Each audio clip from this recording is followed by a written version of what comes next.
Salah satu hal yang sering ditanyain netizen adalah bagaimana caranya melakukan budgeting untuk pengeluaran-pengeluaran yang kurang penting seperti jalan-jalan, self-reward, atau healing. Kami akan bahas di video kali ini.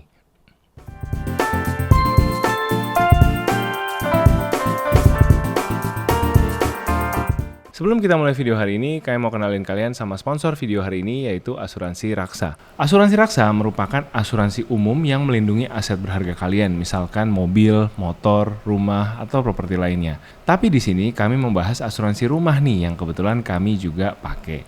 Asuransi rumah ini cocok banget buat kalian-kalian, terutama yang baru aja beli rumah nih. Kan pasti sebagai pemilik rumah kita pasti banyak kekhawatiran ya, gimana kalau rumahnya kebakaran, gimana kalau misalkan nanti rumahnya ada kerusakan ini dan itu. Sayang banget nih baru, kan kalau misalkan baru banget kan masih masih celing-celing, masih sayang gitu. Nah, untuk proteksi dari resiko-resiko kerusakan rumah tersebut, ada baiknya kita mempertimbangkan asuransi rumah. Asuransi rumah dari Asuransi Raksa dengan harga pertanggungan rumah 500 juta, preminya mulai dari 200.000, ini sudah termasuk admin. Kemudian manfaat asuransinya juga lengkap, bisa melindungi dari risiko kebakaran, kebongkaran, dan lain-lain sesuai dengan kebutuhan kalian masing-masing. Lebih praktisnya lagi, asuransi Raksa ini semuanya sudah full online, semua sudah serba mobile, daftarnya juga mudah, bisa melalui aplikasi Raksa Online atau website raksaonline.com. Pengajuan klaimnya juga mudah, bisa mobile juga. Jadi cocok banget buat kita-kita yang males ribet bolak-balik kantor asuransi buat ngurusin ini itu. Hotline Raksa juga aktif 24 jam, jadi buat kalian yang ada kebutuhan darurat atau butuh dilayani kapanpun dan dimanapun, bisa dilayani dengan mudah. Hai guys, welcome back to our channel. Kembali lagi dengan gue Samuel dan ini istri gue Claudia. Kami pasangan suami istri kantoran dalam perjalanan memaknai financial independence. Di channel ini kalian akan menemukan video-video seputar karir, keuangan, adulting, dan topik-topik menarik lainnya. Jadi kalau kalian suka dengan apa yang kalian tonton di sini, jangan lupa untuk share video ini, juga subscribe untuk support terus channel kami. Kalau kita ngomongin budgeting, biasanya kan itu sesuatu yang serius gitu ya, terdengar gitu kan. Ini kita harus lakukan budgeting untuk mengatur keuangan segala macam. Nah, tapi bagaimana dengan pengeluaran yang sifatnya self reward, pengeluaran-pengeluaran yang sifatnya mungkin nggak bisa penting, dibilang kurang penting atau nggak penting ya. gitu ya. Ntar aja deh belakang-belakangan gitu, boro-boro self reward.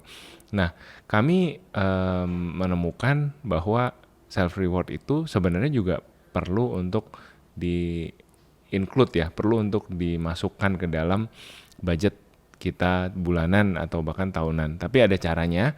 Nah, caranya gimana? Kami udah coba compile jadi 4 step yang mungkin teman-teman bisa ikutin juga, yang kami mau bagikan buat teman-teman di video hari ini. Sebelum masuk tips yang pertama, perlu kami share juga bahwa tips ini tentunya berdasarkan pengalaman kami ya, dan pengalaman tiap orang kan bisa beda-beda tergantung situasi kondisi masing-masing. Jadi as always, boleh diambil hikmahnya kalau merasa bisa ada sesuai. Kalau misalkan di skip, maksudnya ya udah nggak sesuai nih dengan sikon saya saat ini, ya udah nggak apa-apa, lewatin aja. Ya. Jadi yang pertama yang kami lakukan adalah terbiasa catat pengeluarannya. Ini mungkin udah basi banget kali ya kalau untuk para penonton setia Samuel dan Claudia, catat mulu gitu kan, semua dicatat ya. Emang gitu, itu kami sih semuanya dicatat, sampai uang parkir pun dicatat, dikumpulin struknya. Jadi mungkin kalau suatu hari ada mobil di depan kalian lama gitu kan, pencet-pencet minta struknya keluar, itu mungkin Sam yang nyetir gitu kan, karena Sam tiap kali VW warna putih. Karena Sam tiap kali lewatin parkir atau lewatin tol, pasti selalu pencet itu struk ya, buat keluarin struk, bukan apa-apa ya, pencet hingga keluar. Iya, pencet hingga keluar resinya kan. Jadi ya itu buat kami sih penting gitu ya, untuk catat yang kecil-kecil itu, karena ya tetap aja kecil-kecil kan nanti jadi banyak ya angkanya, dan ya itu total bisa jadi jadi bisa ngelihat gitu sebenarnya dalam konteksnya uang tol dan uang parkir itu. Jadi sebenarnya transport kami berdua, transport keluarga ini dalam 1 bulan tuh habis berapa sih, gitu. Nah, balik lagi ke konteksnya self reward ini. Jadi jadi ini ceritanya kalian belum tahu nih ya, mau ngebudgetin berapa sih untuk self rewardnya. Nah, yang bisa dilakukan adalah dengan nyatet dulu, gitu ya. Jadi tiap bulan tentunya kan kita udah bikin kategori ya, kategori grocery, kategori charity, perpuluhan, kasih orang tua, apalagi tuh mungkin utilities ya, terus transportasi tadi. Nah mungkin kalian mau tambahin satu pos nih, pos self reward. Nah itu ya udah kalian sendiri yang define gitu ya, self reward kalian tuh apa sih. Kalau misalkan menurut kalian makan di luar adalah self reward, ya udah nggak apa-apa, kalian masukin aja kategorinya di situ. Kalau menurut kalian misalkan belanja adalah self reward, ya nggak apa-apa, masukin aja di situ. Nah kalau dari kami sih yang self reward itu benar-benar yang buat kami berdua sendiri ya, plus jalan-jalan. Jadi jalan-jalan sebenarnya kita ada pos lain lagi, jalan-jalan, tapi ada lagi namanya pos self reward. Itu saya punya sendiri, saya punya sendiri. Kalau misalkan kalau di kami groceries itu untuk ya semuanya belanja dan untuk yang makan di rumah, kebutuhan yang masak sendiri di rumah, buah, susu dan lain-lain. Nah kalau makan di luar itu kita ada budget lagi ya, budget sendiri, maksudnya makan di luar gitu, itu nggak masuk self reward. Tapi again pengkategorian ini ya masing-masing disesuaikan. Yang penting dicatat. Nah dicatatnya harus berapa lama? Catatnya itu harus 3 bulan minimal. Kenapa harus 3 bulan? Karena kalau cuma 1 bulan kadang-kadang ya bulan itu memang lagi misalkan ada konser Bruno Mars gitu kan, mungkin teman-teman yang nonton konser Bruno Mars ya tiba-tiba tinggi gitu kan bulan itu. Tapi sebenarnya bulan-bulan besok-besokannya nggak ada apa-apa gitu, nggak ada pengeluaran self reward. Jadi kan agak bias ya. Dan sebaliknya misalkan catat 1 bulan aja, bulannya memang lagi nggak ada apa-apa nih, lagi kerja doang gitu kan, lagi sibuk kerja, terus seakan-akan tidak ada self reward gitu, padahal taunya bulan depannya ke mana gitu, ke jalan-jalan ke Bali atau kemana gitu. Jadi minimal catat 3 bulan. Jadi yang tadi kau bilang soal Sam punya kantong sendiri, kau punya budget sendiri untuk self reward, itu ada hubungannya dengan poin kedua, yaitu punya accountability partner yang transparan. Nah ini memang susah dicapai ya kalau misalkan kita selama ini sama pasangan belum pernah terbuka atau pasangan belum ada.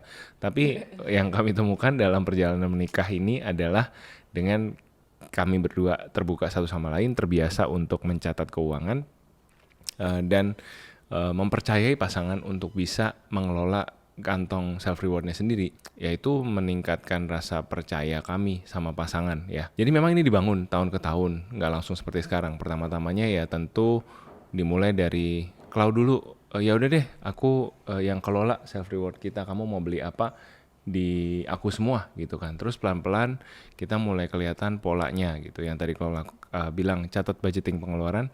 Lama-lama kelihatan, oh si Sam tuh self rewardnya tiap tahun paling beli kaset PS, paling senang kalau servis mobil, biayanya udah kelihatan berapa. Ya udah, kamu pegang sendiri deh untuk tahun berikutnya. Kemudian setahun berikutnya berjalan, dengan aku juga lakukan pencatatan. Jadi setiap kali ada servis mobil, tiap kali ada servis ada pembelanjaan yang sifatnya pribadi gitu ya, beli laptop, beli kaset PS, aku masukin ke dalam satu Excel gitu. Nah Excel itu di tracker bareng-bareng sama Clau, dan di tahun-tahun berikutnya ya udah kita berdiskusi berdua gitu. Ini angka ini masih cukup nggak sih untuk self reward kamu, atau kurang, atau mau ditambah gitu. Demikian juga Clau-nya, apakah kurang apa mau ditambah. Jadi lama kelamaan kita ngelihat nggak lagi pasangan tuh seseorang yang mesti dikontrol atau dimonitor setiap saat gitu, tapi kita berusaha memberikan kebebasan yang bertanggung jawab ya, demokrasi terpimpin kalau kata Pak Harto dulu. Yang relate berarti seumuran kita. Jadi semuanya bebas, diperbolehkan, tapi kamu tahu gitu bahwa kamu harus terbuka sama pasangan dan berani mempertanggungjawabkan apa yang sudah kamu beli, kayak gitu sih. Iya sebenarnya ini buat yang single jangan-jangan langsung matiin ini ya, langsung leave the chat gitu, leave the group. Jadi ya ini mungkin buat yang punya pasangan aja sih, atau yang kalau belum punya pasangan mungkin dengan temannya atau mungkin dengan siblingsnya gitu ya. Atau misalkan ya itu mau menabung buat jalan-jalan, bikin grup nabung bareng-bareng gitu kan, sebenarnya bisa juga. Iya, karena kenapa punya grup itu penting atau punya partner itu penting, karena kalau misalkan kita cuman sendiri, itu jadinya kita biasa hanyut dalam pikiran sendiri gitu ya. Maksudnya kadang-kadang mungkin juga jadi halu gitu ya. Sebenarnya ini mungkin loh yang dijalanin sebenarnya belum terlalu baik, cuman karena ya kita nggak ada sparring partner yang ngasih tahu, kayaknya yang lu lakukan itu salah gitu. Misalkan nih mungkin analoginya nge-gym gitu kan, nge-gym sendiri mungkin gerakannya salah gitu, tapi kan ya udah tiap hari udah pergi gym, udah semangat, gerakannya salah tapi nggak kemana-mana malah injury gitu ya. Kenapa? Nah kalau sendiri bisa rentan banget tuh salah sendiri gitu ya. Tapi kalau misalkan dia masuk grup atau misalkan berdua sama teman atau mungkin bahkan sama ajak yang lebih ngerti, itu bisa jadi ya jadi saling ngingetin kan. Kalau misalkan dia gerakannya salah, tadi analogi fitness tadi ada kalau ada yang gerakannya salah diingetin gitu. Terus misalkan kalau udah lagi males hari ini nggak pengen nge-gym ya, terus ada yang ayo semangat lagi yuk, hari ini barengan yuk, atau ya hal-hal seperti itu lah. Abis ini nge-gym kita ini deh nyobain makanan apa gitu kan, atau yuk kita beli mungkin baju fitness baru gitu kan, baju sports outfit baru gitu kan biar semangat lagi. Jadi sebenarnya tuh kalau ada temen atau grup jadi lebih lebih semangat sih ya, lebih ada yang ngingetin, dan check and balance-nya itu ada yang bantu perhatiin kalau misalkan salah, kalau misalkan lagi down ada yang semangatin. Jadi pentingnya itu sih, bukan yang nggak bisa sendiri, tentunya bisa. Dan kadang-kadang mungkin banyak orang yang ini kan kayak kaos saya nih. No, it's fine. I'll do it myself. Iya, kan kadang-kadang kita cenderung gitu kan, udah gue kerjain sendiri aja daripada ribet gitu kan. Saya juga cenderung orang yang kayak gitu, maunya semua saya kerjain sendiri. Soal pembukuan juga gitu, tadinya udahlah gue kerjain sendiri aja, ribet banget gitu. Tapi kalau misalkan memang kalau kerjaan berdua itu jadi ada ributnya ya kan, pasti kan dua kepala, yang satu mikirnya mau ini, yang satu mikirnya mau itu. Tapi ya we have to admit in the end of the day we cannot do it all by ourselves gitu. Bisa sih mungkin ya, bisa gila ya.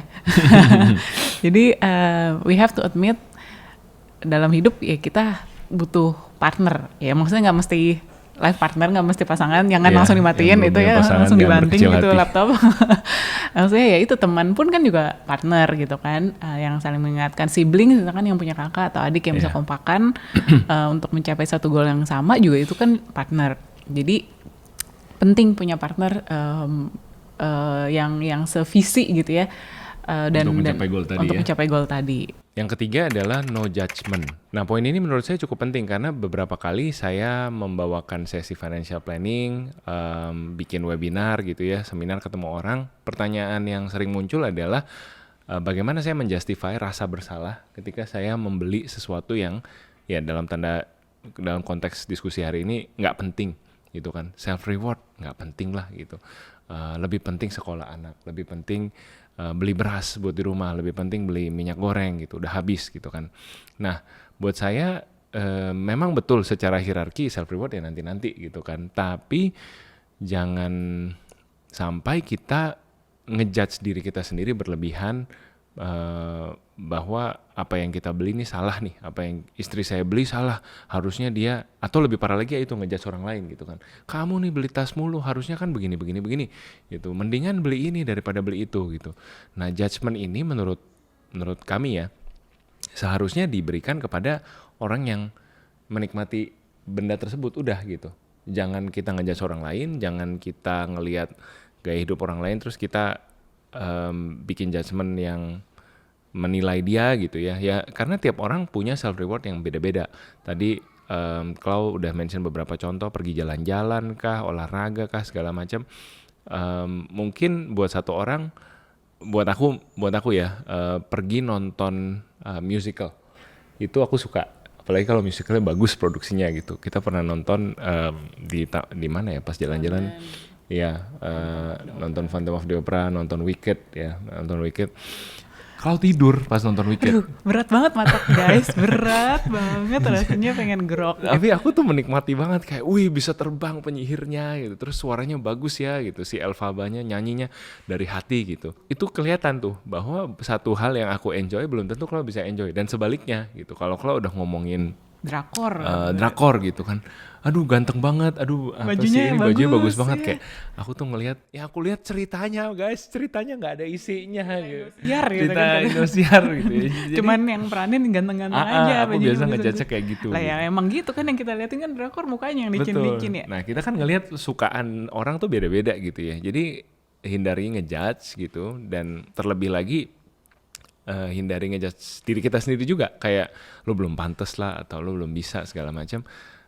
Kalau memang kalian sudah budgetkan, uangnya ada, dan memang ini sesuatu yang kalian secara serius udah dari lama gitu ya pikirin, kepengen, ya belilah tanpa rasa bersalah, nikmati gitu. Jangan pikir bahwa frugal living harus serba susah, adu miskin gitu ya, kecil-kecilan pengeluaran tiap bulan, tapi nggak pernah ya denying worldly happiness gitu kan ceritanya. Pokoknya saya mendinai semua kenikmatan dunia. Ya, jangan kita masih hidup di dunia tentunya ya, kita perlu menikmati hal-hal yang seperti ini juga ya, self reward, happy.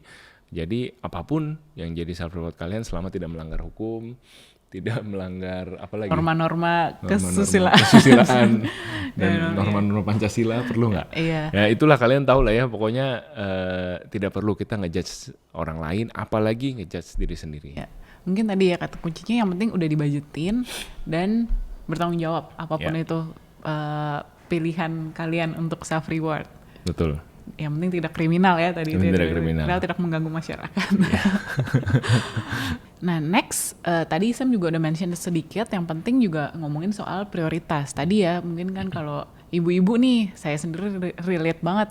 Aduh, setelah punya anak rasanya tuh kalau mau beli barang, itu jadi mikirin, aduh ini bisa buat uang sekolah anak aja kali ya gitu, atau bisa mau beli baju sendiri, aduh ini buat beli baju anak aja kali ya. Nah betul, memang dalam pengeluaran itu kita ada prioritas ya. Nah, kan kalau mungkin teman-teman yang ingat, saya pernah share tentang prioritas pengeluaran yang paling dasar itu yang untuk pengeluaran untuk pengeluaran basic needs ya. Jadi untuk sandang pangan papan. Yang kalau itu tidak ada, maka kita hidupnya tidak layak. Tentunya kalau pakai baju bermerek itu tidak masuk itu ya, karena tidak pakai baju bermerek tidak berarti hidupmu tidak layak gitu kan. Nah jadi di atas basic needs itu baru ada namanya manajemen utang. Nah manajemen utang, habis itu ada proteksi di dalamnya termasuk dana darurat, BPJS dan sebagainya. Baru di atasnya itu ada investasi, dan di atasnya lagi yang terakhir itu baru self reward.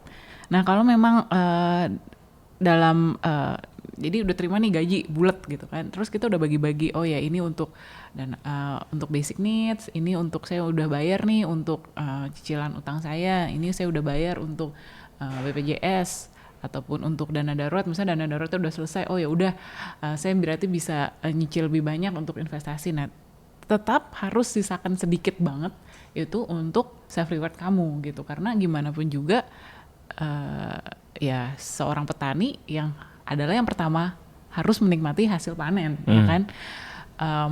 Nah tentunya angka self reward ini juga sangat bergantung pada musim kehidupan, dan sebanyak apa income ataupun expenditure yang lagi terjadi pada saat itu.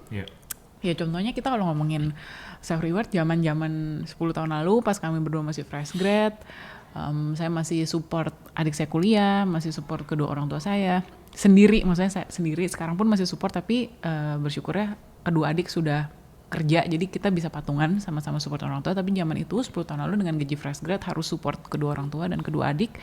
Tentunya self reward yang bisa saya lakukan hanyalah ya sekadar bisa jajan di mall gitu ya, jajannya dibudgetin. Ingat banget zaman-zaman itu budgetnya itu 300.000 untuk makan weekend berdua sama Sam. Ya udah, tentunya kan, tapi hidup tidak stuck di situ aja gitu kan. Bersyukur ada peningkatan karir, ada peningkatan gaji, bersyukur secara pengeluaran juga jadi lebih ringan karena hutang orang tua sudah selesai, karena kedua adik sudah selesai kuliah juga dan mereka sudah kerja dan justru bisa ngebantuin. Jadi kan pelan-pelan budget untuk self reward itu, dan tentunya budget lain-lain ya, budget investasi dan lain-lainnya itu kan bisa makin banyak. Ya contoh lain, kami pertama kali ke luar negeri itu di tahun 2015. Jadi di tahun 2014 itu kami menikah dengan uang sendiri. Tentunya setelah sebelumnya saya pribadi ngelunasin utang orang tua. Habis itu kita nabung untuk nikah, habis nabung untuk nikah kita baru nabung lagi nih untuk honeymoon di tahun depan berikutnya. Itulah self reward kami untuk jalan-jalan ke luar negeri pertama kali ya, berdua di umur 26 ya berarti waktu itu. Mungkin kalau yang lihat Instagramnya kami sekarang gitu, wih enak ya jalan-jalan terus, atau ya apapun itulah. Konsepnya banyak free time. Banyak free time ya, itu setelah perjalanan mengejar karir dan menabung 10 tahun lebih gitu. Dan yang setelah diselesaikan yang prioritas yang lebih pentingnya tadi gitu ya. Jadi udah beres soal utang orang tua, udah beres nikah, oh ya udah beres akhirnya KPR udah lunas.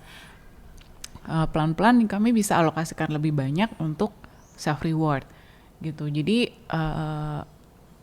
mungkin buat teman-teman di sini gitu yang nonton yang mungkin masih baru masuk jadi fresh grad, baru struggling belajar mengatur keuangan, rasanya kok ini buat hidup di Jakarta aja udah ngepas banget gitu kan, gimana nih bisa buat self reward, gimana bisa buat jalan-jalan, ya memang mungkin belum waktunya untuk jalan-jalan ke luar negeri gitu ya. Yang bisa dimulai adalah kan kita nabungnya dulu gitu ya, dan mengalokasikan dulu self rewardnya untuk yang kecil-kecil nih, terus sambil terus fokus bangun tabungannya, bangun karirnya, suatu hari nanti tahu-taunya juga kekumpul gitu ya, tahu-taunya juga bisa ke luar negeri, misalkan kalau emang mau ke luar negeri atau apapun itulah hobi kalian ya.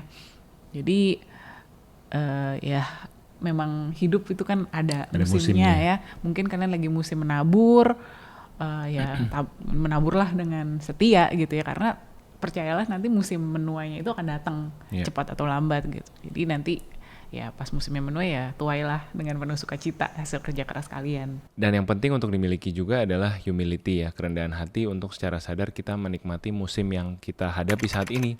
Kalau kita saat ini belum mampu beli handphone yang ada bobanya, ya beli handphone yang biasa dulu nggak apa-apa. Kalau kita belum mampu ke pantai yang di luar negeri, ke pantai gratisan dulu yang dekat rumah. Ancol ya.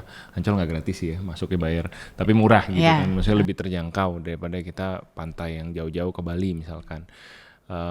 Ya memang mungkin kalau dibanding-bandingkan pasti ada yang di atas kita, pasti ada yang lebih bagus.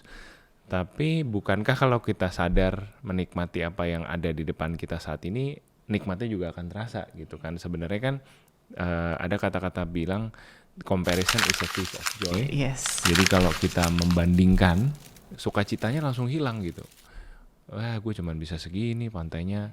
Tetangga gue bisa kemana gitu ya. Ya padahal kalau nggak dibandingkan, kalian be in that moment, enjoy.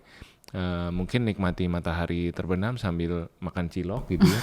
Di samping kalian ya? ada sahabat baik atau teman yang kalian sangat senang ngobrol sama dia, nikmat juga gitu kan. Sebenarnya itulah yang generasi kita mungkin ya struggle yang tidak dialami generasi sebelumnya, karena instantly bisa membandingkan diri dengan orang lain, bahkan dengan artis yang levelnya jelas-jelas bukan di level kita gitu. Seakan-akan saya juga harus bisa kayak dia, enggak ada gitu. Dan kemudian akhirnya jatuh ke dalam berbagai pencobaan, judi online lah, pinjol lah segala macam gitu. Jadi sugar baby segala. Jadi have humility to be in your present moment, nikmati.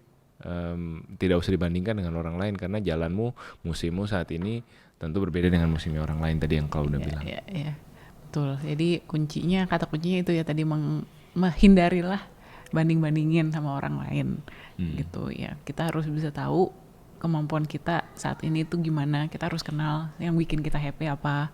Ya udah belajar untuk nggak membanding-bandingkan. Gimana caranya tuh nggak banding-bandingin ya? Kalau memang sosial media itu menjadi sumber kalian jadi jealous atau jadi nggak puas dengan apa yang kalian miliki, coba puasa sosial media aja gitu ya, ditutup aja, nggak usah buka-buka itu, biasain. Memang kadang-kadang kita ini ya auto browsing jempolnya gini-gini, tapi kalau udah dibiasain 2-3 hari, 4 hari, 5 hari, coba deh tutup kalau memang ya sosial media menjadi sumber